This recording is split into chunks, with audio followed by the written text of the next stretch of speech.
الحمد لولیہ والصلاة والسلام علی نبیہ وآلہ وصحبہ وبارک وسلم.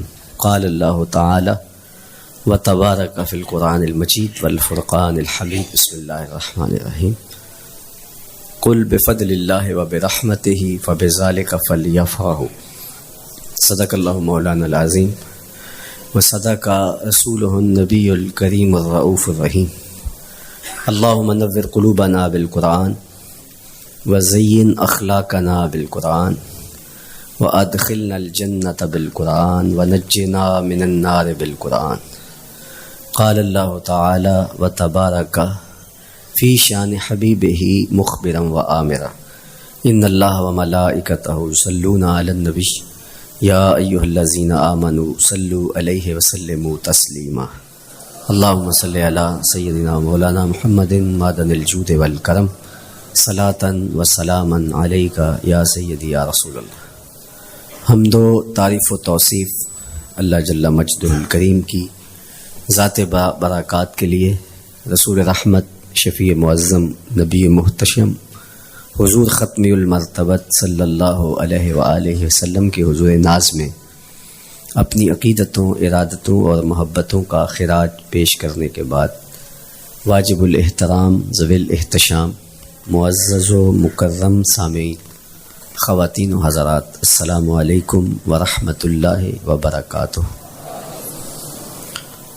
کتاب رحمت قرآن مجید میں اللہ جل شانہ نے ارشاد فرمایا، اے محبوب ارشاد کر دیجئے، فرما دیجئے، قل بفضل اللہ و برحمتہ، جب اللہ کا فضل اور اس کی رحمت ہو، فبذالک فلیفرحوا، تو انہیں چاہیے کہ اس فضل و رحمت کے حصول پر، اللہ جل شانہ کی اس کرم نوازی پر فرحت کا اظہار کریں، خوشی اور شادمانی کا اظہار کریں.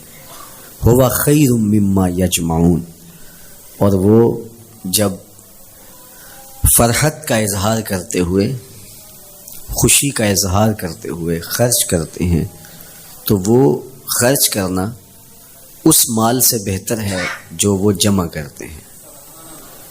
تو خوشیوں کا حصول اللہ جل شانہ کا شکر واجب کرتا ہے. جب کوئی بھی خوشی ملے تو ہمارے اوپر ضروری ہوتا ہے کہ ہم اللہ کا شکر ادا کریں. شکریہ ادا کرنے سے نعمتیں اور زیادہ ملتی ہیں، اور شکریہ ادا نہ کرنے سے نعمتوں سے محروم کر دیا جاتا ہے. اور یہ انسانی فطرت ہے کہ جب اسے کوئی سرشاری ملتی ہے، جب اسے کوئی نعمت، رحمت یا راحت پہنچتی ہے، تو وہ اس پر خوش ہوتا ہے. قرآن مجید میں ایک مقام پہ فرمایا وَإِذَا أَذَقْنَا الْإِنسَانَ مِنَّا رَحْمَةً فَرِحَ بِهَا، جب انسان کو ہماری جانب سے کوئی رحمت ملتی ہے تو وہ اس پہ خوش ہو جاتا ہے.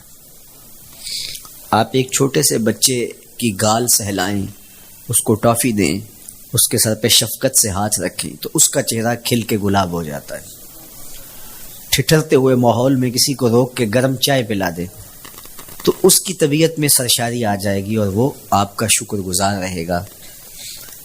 تو یہ انسانی فطرت ہے، اس میں مسلمان ہونا بھی ضروری نہیں ہے کہ کسی بھی شخص کو آپ کوئی شے عطا کرتے ہیں، اسے کوئی خوشی دے دیتے ہیں تو وہ اس سے بہت زیادہ سرشار ہوتا ہے. رحمتم منا، جو لفظ قرآن نے بیان کی ہے وہ ہے رحمتم منا، یعنی ہماری جانب سے اسے کوئی رحمت ملے.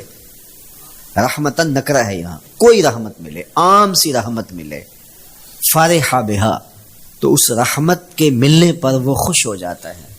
آپ کی اگر توجہ ہو تو رحمت ملنے پہ وہ خوش ہو جاتا ہے، اور اگر رحمت للعالمین مل جائیں تو پھر اس کی خوشی کا عالم کیا ہو، پھر اس کی مسرت کی کیفیت کیا ہو.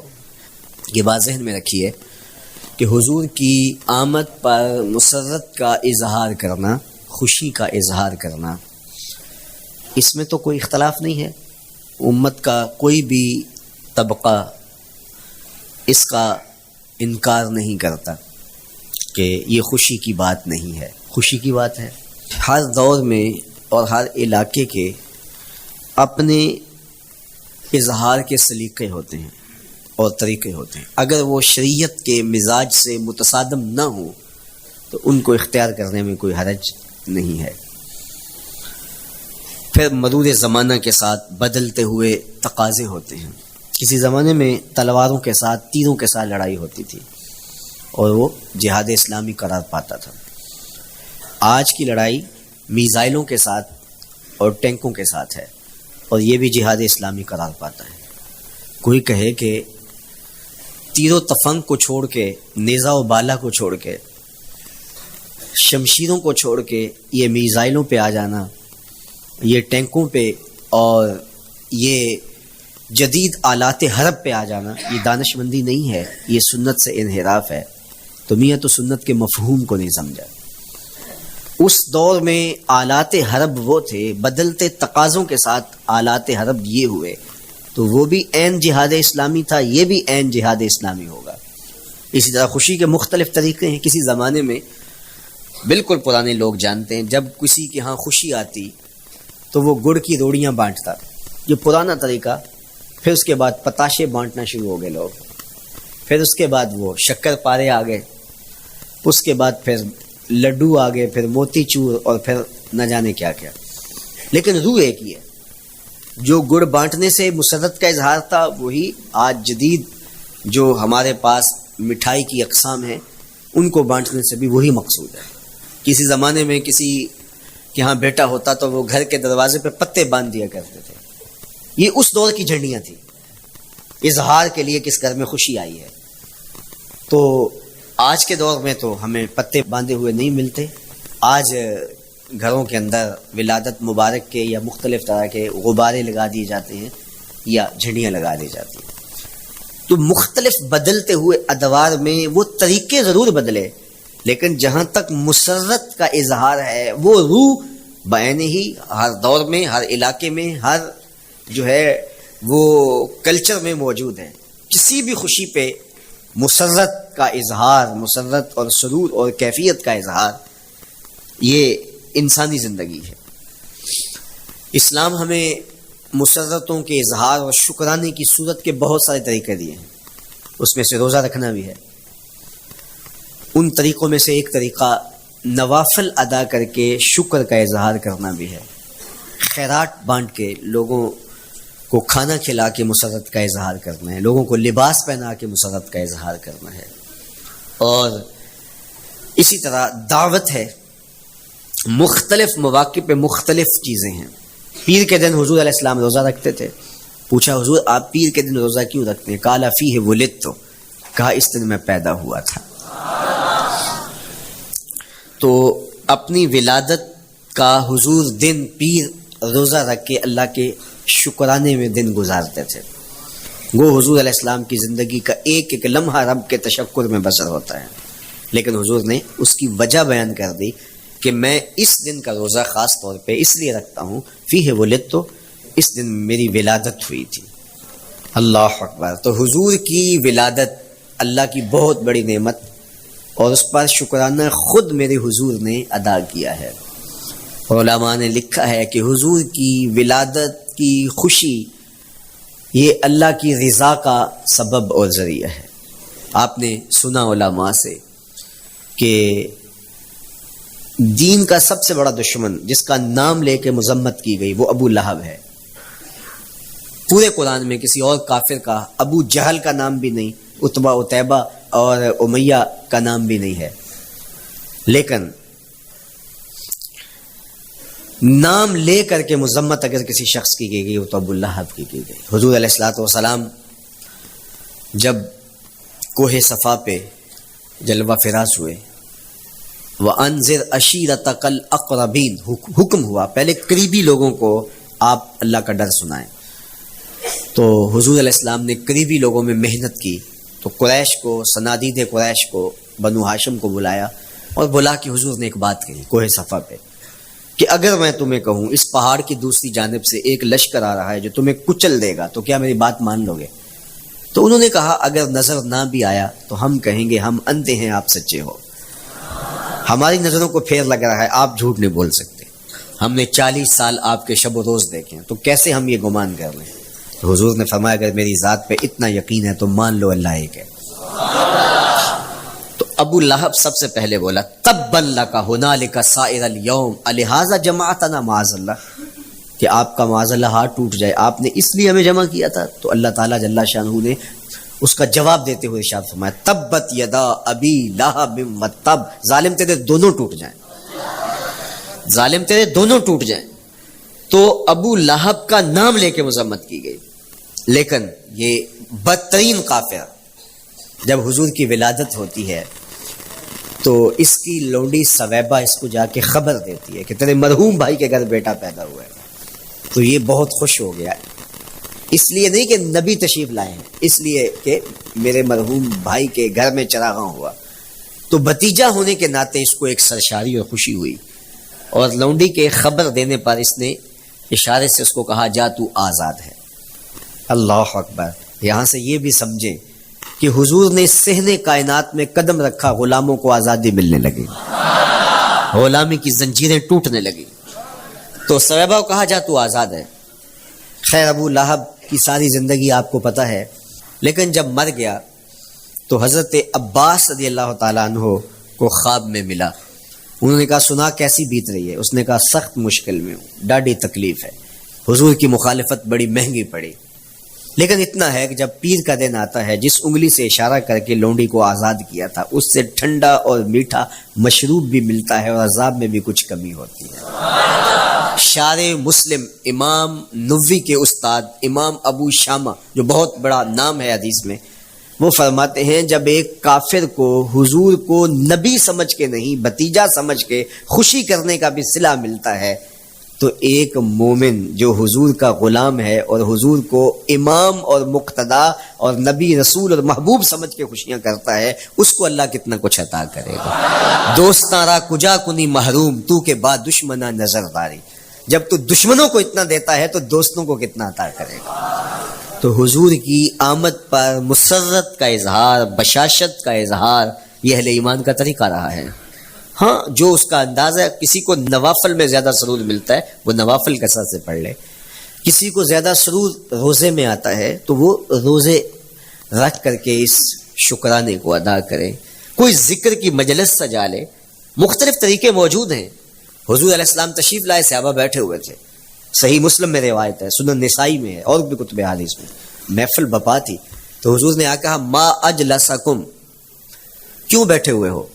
تو جو انہوں نے جواب دیا وہ سنیے، جلسنا نذکر اللہ ونحمدہ علی ما ہدانا لدینہ ومن علینا بک، حضور ہمارے بیٹھنے کا مقصود یہ ہے کہ ہم اللہ کا شکر ادا کر رہے ہیں اس بات پر کہ اس نے ہمیں ہدایت دین عطا کی، ومن علینا بک، اور آپ کی صورت میں ہمارے اوپر احسان کیا، ہمیں آپ عطا ہوئے، اس پر اللہ کا شکر ادا کرنے کی مجلس سجائے بیٹھے۔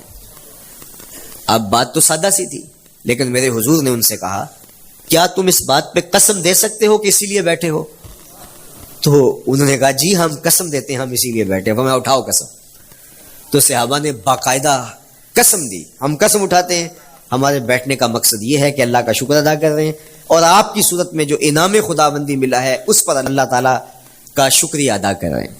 حضور نے باقاعدہ ان سے قسم لی اور انہوں نے باقاعدہ قسم دی۔ اب صحابہ کو حیرت تو تھی کہ یہ موقع قسم کا تو نہیں تھا، لیکن حضور نے قسم لی ہے، کیوں؟ حیرت و استعجاب کی کیفیت تھی۔ حضور علیہ السلام نے فرمایا صحابہ میں تم سے جو ابھی قسم لی ہے یہ کسی تہمت کی بنیاد پر نہیں لی، یعنی تمہارے قول کی صداقت میں مجھے کوئی شک نہیں تھا کہ میں نے قسم سے تصدیق کی ہو، بلکہ اس کا سبب اور تھا۔ بعض اوقات قسم اس لیے کی جاتی ہے کہ کسی متردد ذہن کو مطمئن کرنا ہوتا ہے، اور بعض اوقات قسم واقعہ کی اہمیت کو بڑھانے کے لیے کی جاتی ہے۔ کوئی بندہ کہہ رہا ہے کہ جناب فلاں صاحب آ رہے ہیں ہمارے گھر میں، مہمان آ رہے ہیں، تو گھر کا اچھا کہتا ہاں قسم اللہ کی، تو اس کا یہ مطلب نہیں کہ اس کے شک ہوتا ہے، اس کی خوشی اور اس کی مسرت کے اظہار کو بڑھانے کے لیے وہ کہتا ہے کہ ہمارے گھر کے اندر آج فلاں آ رہا ہے، تو وہ کہتا اچھا کہتا ہاں ہاں قسم اللہ کی وہ آ رہا ہے۔ تو یہ متردد کا شک دور کرنے کے لیے قسم نہیں ہے، یہ بلکہ اس کی خوشی اور سرشاری کو پختہ کرنے کے لیے ہے۔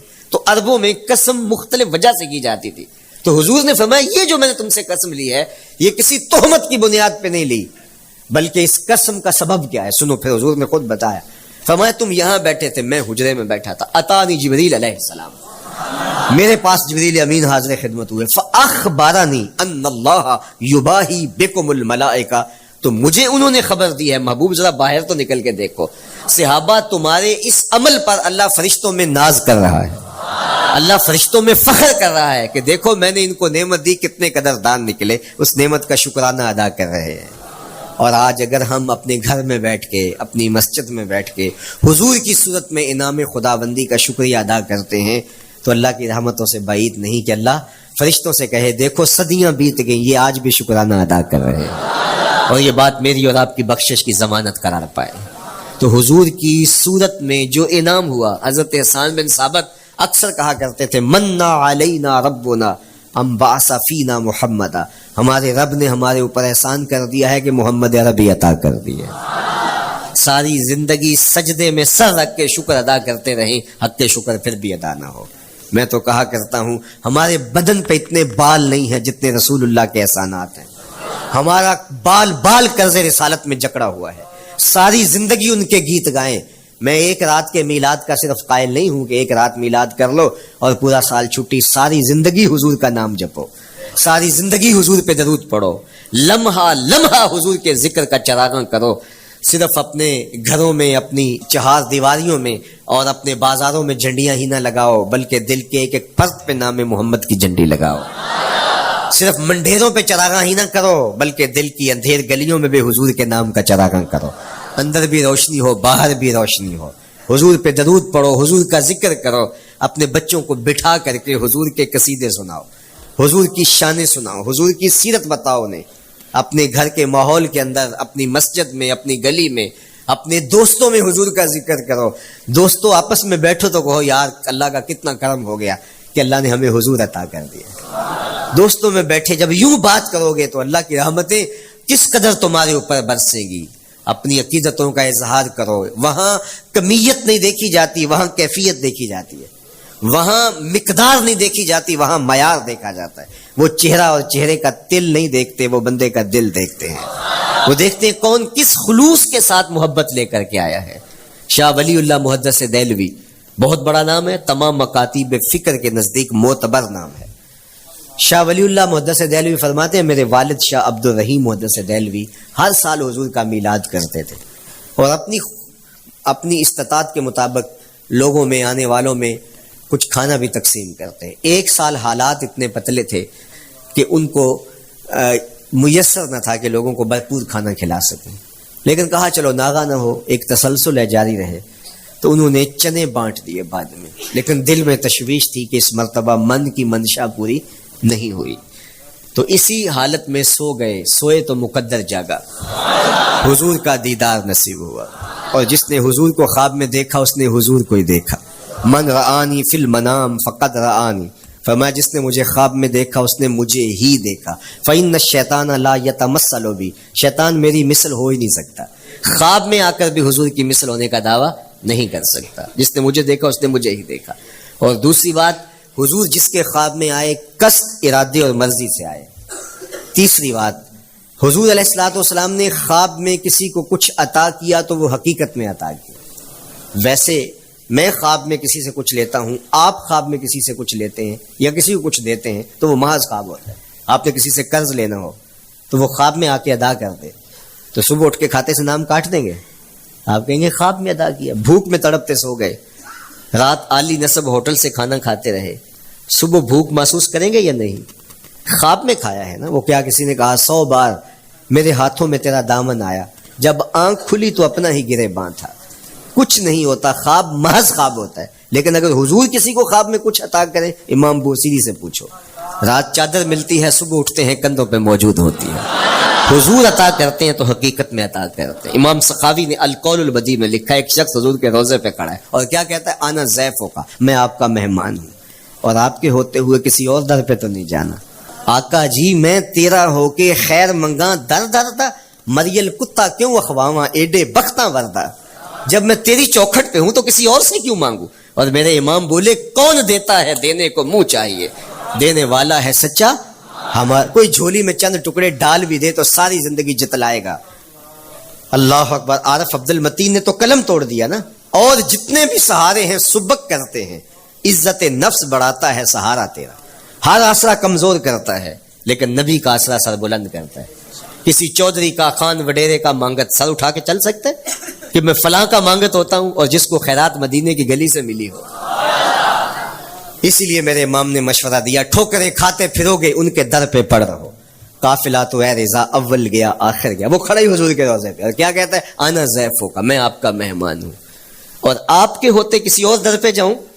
اللہ اکبر. یہ کہتے کہتے آنکھ لگ گئی. حضور خواب میں تشریف لائے. دائیں ہاتھ میں روٹی تھی. عطا کرتے میں خوز لے لے. کہتا میں نے خواب میں کھانا شروع کر دی. ابھی آدھی روٹی کھائی تھی, پوری روٹی نہیں کھائی تھی, آدھی روٹی کھائی تھی کہ میری آنکھ کھل گئی. جب آنکھ کھلی تو دوسرا آدھا ٹکڑا میرے ہاتھ میں موجود تھا. وہ دیتے ہیں تو حقیقت میں دیتے ہیں. تو شاہ ولی اللہ محدث دہلوی فرماتے ہیں کہ میرے والد شاہ عبد الرحیم محدث دہلوی نے خواب میں حضور کو دیکھا اور چونکہ دن یہ عمل گزرا تھا اور کہ مہمانوں کو خاطر خواہ تواضع نہیں کر سکا تھا تو حضور کے سامنے نواع اقسام کی چیزیں پڑی ہیں اور ان میں میرے والے چنے بھی موجود ہیں اور ان کے ساتھ شفقت فرما رہے ہیں. تو یہاں معیار دیکھا جاتا ہے, مقدار نہیں دیکھی جاتی. یہاں کمیت نہیں دیکھی جاتی, کیفیت دیکھی جاتی ہے. یہاں چہرے اور چہرے کا تل نہیں دیکھا جاتا, یہاں آنے والے کا دل دیکھا جاتا.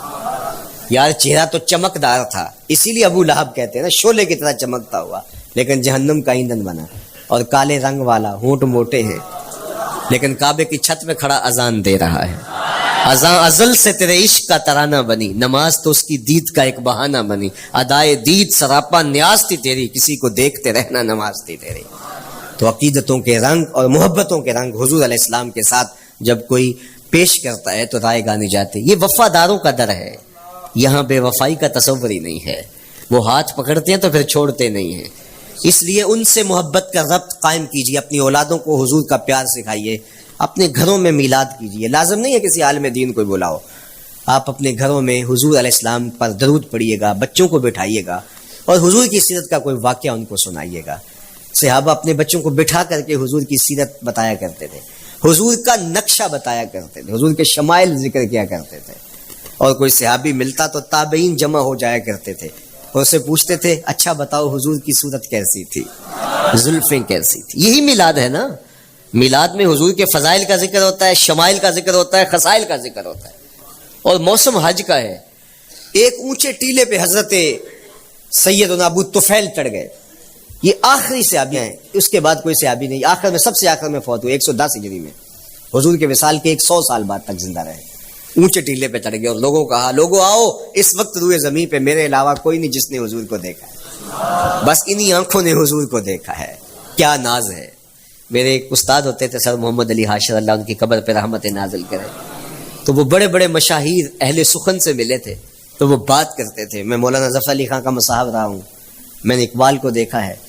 داغ دہلوی نے اپنے شاگردوں سے کہا تھا آنے والی صدیاں تم پہ ناز کریں گی. اے لوگو تم نے داغ کو دیکھا, تم نے داغ سے باتیں کی ہیں. یار جس نے داغ دہلوی کو دیکھا ہے وہ تو ناز کریں, جس نے اقبال کو دیکھا ہے وہ تو فخر کریں, جو مشاہیر اہل سخن کے پاس بیٹھتا رہا ہے وہ تو فخر کریں, اور جس کی آنکھوں نے جمال محمد عربی دیکھا ہے وہ اپنے مقدر پہ ناز کیوں نہ کریں. تو کہا لوگوں آؤ, اس وقت روئے زمین پہ میرے علاوہ کوئی نہیں جس نے حضور کو دیکھا ہو, آؤ مجھ سے حضور کی باتیں سنو. لوگ جمع ہو گئے اور کہا صف لنا رسول اللہ, تم نے حضور کو دیکھا ہے تو بتاؤ حضور کیسے تھے. تو حضرت ابو طفیل نے 3 لفظوں میں حضور کا حلیہ بیان کیا, یاد کر لو. حضرت ابو طفیل نے کہا کان رسول اللہ صلی اللہ علیہ وسلم ابیض ملیحا مقصدا. ایک تو چٹے رنگ کے تھے, ایک تو حضور کا رنگ گورا تھا. دوسری بات ملیحن حضور کا حسن نمکین تھا. اور تیسرا مقصدا حضور متوازن تھے, نہ قد لمبا نہ قد پست, سوا صدر والبطن سینہ اور پیٹ برابر. لیسا بالطویل الممغط ولا بالکثیر المتردد, نہ پست کے عجیب دکھائی دیں نہ اتنے لمبے کے عجیب لگیں بلکہ درمیانہ قد. لیکن اذا جامع القوم غامرہم, سن لو حضور کا قد تو درمیانہ تھا لیکن جب لوگوں کے درمیان چلتے حضور کے کندھے لوگوں کے سروں سے اونچے دکھائی دیتے. یہ اللہ نے شان دی اپنے محبوب کو. مکھ چند بدر شاہ شانی, متھے چمک دی لاٹ, کالی زلف تے اکھ مستانی.